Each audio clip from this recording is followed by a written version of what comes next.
आमा हजुर हजुरको घुँडामा के भयो? घोडा दुखेको घुँडा दुखेको कति भयो दुखेको? यो दुखेको त 3-4 वर्ष भयो 3-4 वर्ष भयो। कतिखेर धेरै दुख्छ हजुर? राति धेरै दुख्छ राति सुतेको बेला धेरै दुख्छ। कटकट पनि खान्छ? खान्छ पोल्छ पनि पोल्छ पनि। निन्द्रै लाग्दैन पोलेर। अनि दिउँसो चाहिँ हिँडेको बेला पनि दुख्छ।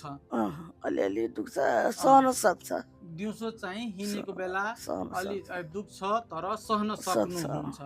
हजुरको घुँडाको एक्सरे गरेर हेर्दाखेरि है घुँडा खिएको देखियो है र घुँडा सुन्निएको पनि छ।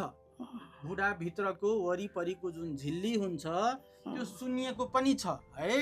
अहिले चाहिँ हजुरको दुईटै घुँडामा हजुरकै रगत निकालेर है रातो रगतलाई मेसिनमा राखेर सेतो बनाएर दुईटै घुँडामा इन्जेक्सनको विधिबाट लगाइदिन्छु जसलाई पिआरपी भनिन्छ है। अनि यो चाहिँ पिआरपीले हजुरलाई के फाइदा हुन्छ भनेपछि दुखेको पनि कम हुन्छ है।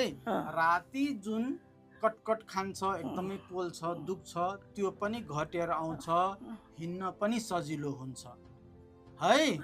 ल अहिले तुरुन्तै चाहिँ दुईटै घुँडामा लगाइदिन्छु। यहाँ बस्नु पनि पर्दैन।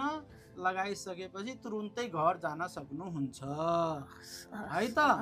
ल ल आमाको ब्लड निकाल्न लागेको है। ब्लड झिकिसक्यो है।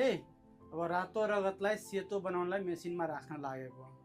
पुछ्न लागेको है सफा गर्न लागेको है। ल कभर गर्न लागेको है। नदुख्ने इन्जेक्सन दिन लागेको है। नझस्किनु होला नडराउनु होला है त। ल रातो रगतबाट सेतो छुट्याउन लागेको है।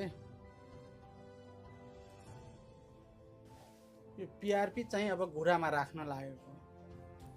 ब्यान्डेज गर्न लागेको है आमा। भइसक्यो एउटा।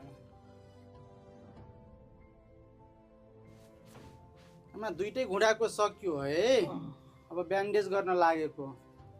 कतिको दुख्यो? धेरै दुखेन है। अलिअलि दुख्यो। ल अब चाहिँ मजाले घर जान सक्नुहुन्छ हिँडेर है त। बिस्तारै बिस्तारै दुखाइ कम हुन्छ घुँडा भित्रको है। ल